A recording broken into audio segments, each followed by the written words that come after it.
All right, we got another SunnyV2 banger video, the stupidest criminals of all time. Let's check it out. 2009, Matthew McNally and Joey Miller. In 2009, Matthew McNally and Joey Miller robbed a home in Iowa. In 2009, Matthew McNally and Joey Miller robbed a home in Iowa using masks drawn onto their faces with permanent black marker. Whilst on the run, the two discovered the permanent black marker doesn't rub off easily, leading to their simple arrest and embarrassingly stupid mugshots. However, these two still look like geniuses in comparison to some of the other idiots we'll be talking about as we discuss the stupidest criminals of all time. Take for example MacArthur Wheeler, who robbed two banks in broad daylight as he thought that pouring lemon juice on his face would make him invisible to cameras. What? When shown the bank surveillance footage, Wheeler refused to believe that he was visible, stating to officers, "But I wore the juice," believing that as long as he didn't come near a heat source, he should have been completely invisible. Police concluded the Wheeler was not crazy or on drugs, just incredibly mistaken, with the lemon juice mistake eventually costing Wheeler a 24.5-year prison sentence. However, if we're on the topic of terrible disguises, then we can't go past Dennis Hawkins, whose disguise as an old lady wasn't much better. His sweater accompanied fake boobs, a full beard, and fittingly clown pants, with his insanely recognizable outfit helping police to catch Hawkins only an hour after the robbery. The police chief for the area stated, "He would get my nomination for dumbest criminal, I think. You still have his black facial hair with a blondish wig. Definitely different." Different is also a good way to describe Patrick McGuire's disguise, who robbed an Illinois convenience store while covering his face with a clear plastic bag. He was only able to obtain $60 from the robbery. However, due to his extensive criminal history, he was sentenced to 15 years in prison for the stunt, meaning that he had to spend 1 year in prison for every $4 stolen from the store. Talk about a bad return.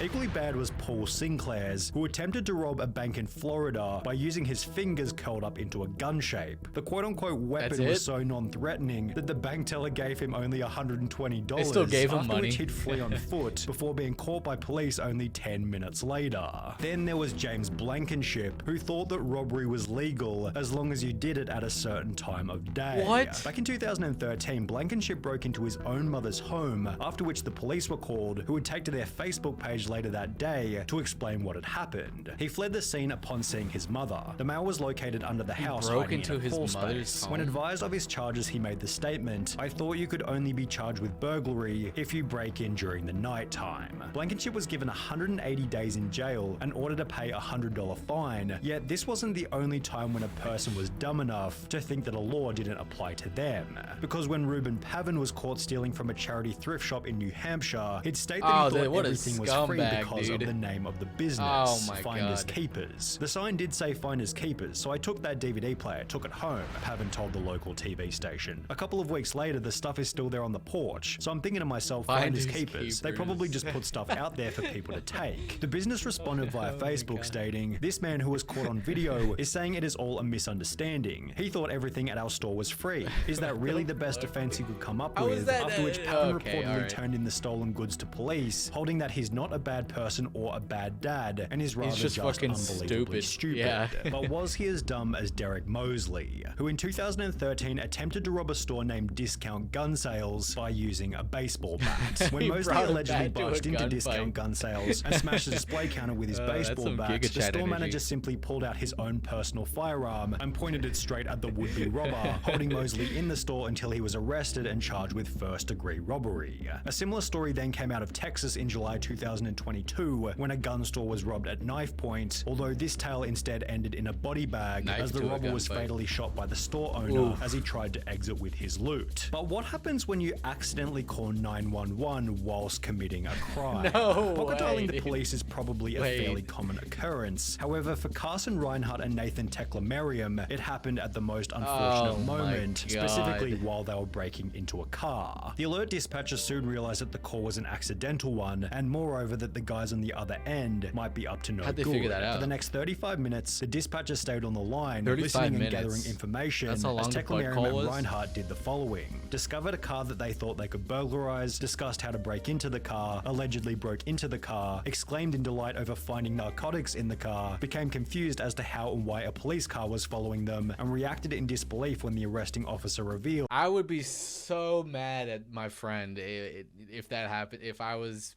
breaking into a car with them and stealing it, and I'm like, you fucking butt dialed the police? That they'd been on the line to 911 the entire time. Scott Simon found himself in a similar situation, although under much more severe circumstances. Whilst on trial for murder in 2015, Scott was successfully sentenced to life in prison, as 2 years prior he'd pocket dialed the police while admitting to a friend that he was the one who committed the crime. He had no idea he called 911, a sheriff's office spokeswoman told the Miami Herald. He basically told on himself, as did Albert Bailey, although in a much stupider way. Bailey had planned on robbing a bank in Fairfield, Connecticut, although rather than exercising the element of surprise, he'd call the bank prior to the robbery stating, "I want $100,000 in large bills and no die packs. I'll be sending someone into the bank to get the money. Don't call the police, we are monitoring the police scanner." Prior to making this phone call, Bailey had already served 7 years in prison for a previous bank robbery. However, this new plan was equally ineffective, as after arriving at the bank to collect his cash, Bailey was locked inside, arrested, and sentenced to another 9 years in prison. Although, if he wanted to avoid this time behind bars, he could have had a chat with Tito and Amanda Watts, who got arrested in Florida for selling tickets to enter heaven at a price of $100. Tito Watts said in his police statement, "I don't care what the police say, the tickets are solid gold, and it was Jesus who gave them to me behind the KFC and said to sell them so I could get me some money to go to outer space. You should arrest Jesus." I met an alien named Stevie who said if I got the cash together, he'd take me and my wife on his flying saucer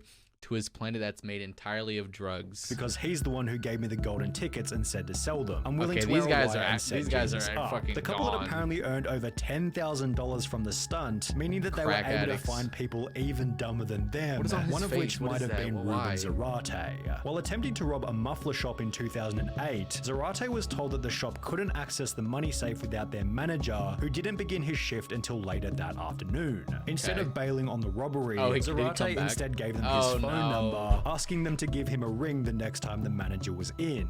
They did so later that afternoon, although after returning to the store, Zarate received no money and was instead met by police and charged with aggravated robbery. Oh my god, dude. Oh my god, he just keeps going. It just keeps getting worse, man. How are there people this fucking stupid out there, man? Oh, don't do drugs. Who gave the people he was robbing something even stupider. The unnamed robber walked into a London bank carrying a gun and a bag, which he'd take to the front desk before demanding £700,000 in cash from the bank worker. But after making his demands, the crook handed over his gun to the cashier instead of the bag. Investigating authorities stated, "The guess is that he is very inexperienced and panicked when he approached." Yeah, that's just beginner anxiety, man. The cashier handing over his gun instead of a bag by mistake.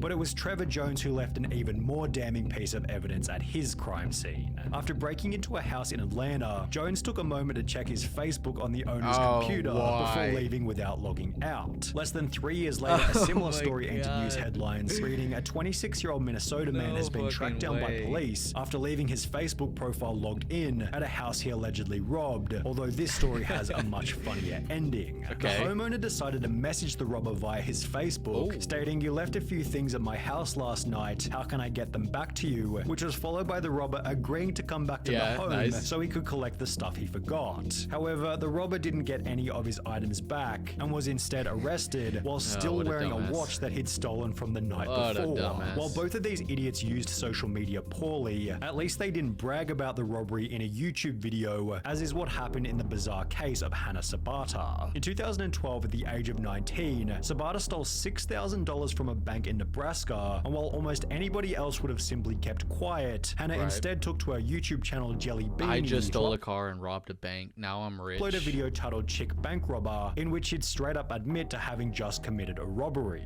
She'd then discuss her entire methodology for the crime while showing the money and the amount that had been stolen, before concluding the video by describing the vehicle she had used and that it had its license plates removed. This information eventually resulted in Hannah Sabata's arrest and sentencing of 10 to 20 years prison, done so in a public courtroom filled to maximum capacity with people who had seen the video. Just 2 years prior to this, 21-year-old Frank Singleton was being released from Palm Beach County Jail, having just served time for a trespassing charge. The only issue was he didn't have a car to leave the jail, so he decided to steal one from the visitors' parking lot, yet the car he decided to steal was a manual and he could only drive auto. Singleton sat in the car looking like an idiot before being arrested and sentenced to a further 6 years in prison, telling deputies that he tried to take the car because he didn't feel like walking to his home about 6 miles away. And while you may be sat here thinking that these criminals can't get any dumber, it's time to introduce 53-year-old Michael Anthony Fuller. While it's common knowledge that the US banknote doesn't go any higher than $100, Fuller had the genius idea to create a counterfeit $1 million note before trying to use it at his local Walmart. He loaded his cart with a vacuum cleaner, a microwave, and various other items totaling $472 before handing the $1 million note to the cashier, expecting $999,528 in change. Needless to say, Walmart wasn't able to facilitate this, and instead store staff called police. Fuller was later charged with attempting to obtain property by false pretense and uttering a forged instrument. Okay.